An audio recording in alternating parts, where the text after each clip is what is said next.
Crime branch એ national highway number 48 પર બોરિયા toll નાકા પાસેથી એક આઈસર ટેમ્પોમાંથી 22.68 લાખથી વધુનો વિદેશી દારૂનો જથ્થો ઝડપી પાડ્યો છે।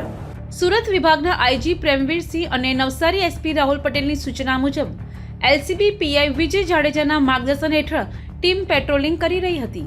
આ દરમિયાન એએસઆઈ દિગ્વિજયસિંહ અને પીસી મનોજકુમારને મુંબઈથી અમદાવાદ તરફ જતા હાઈવે પર દારૂના મોટા જથ્થાની હેરાફેરી થવાની ગુપ્ત બાતમી મળી હતી। બાતમીના આધારે પીએસઆઈ એમબી ગામિત અને તેમની ટીમે નેશનલ હાઈવે નંબર 48 પર બોરિયા ટોલ નાકાથી થોડે દૂર નાકાબંધી ગોઠવી વોચ રાખી હતી।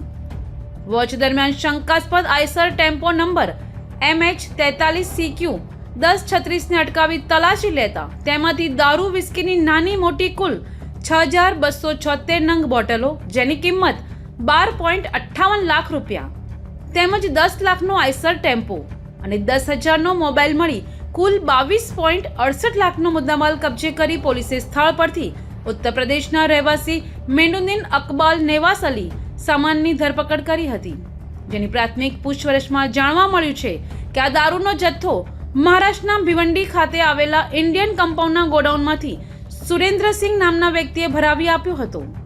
આ જથ્થો સુરત ખાતે કોઈ અજાણ્યા ઈસમને પહોંચાડવાનો હતો। આ કેસમાં ભિવંડી મહારાષ્ટ્રના સુરેન્દ્રસિંહ અને તેના 2 અજાણ્યા માણસો અને સુરત ખાતે જથ્થો સ્વીકારનાર એક અજાણ્યા ઈસમ સહિત કુલ 4 આરોપીઓને વોન્ટેડ જાહેર કરાયા છે।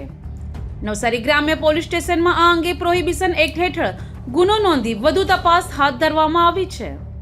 Bureau report NTC news Navsari.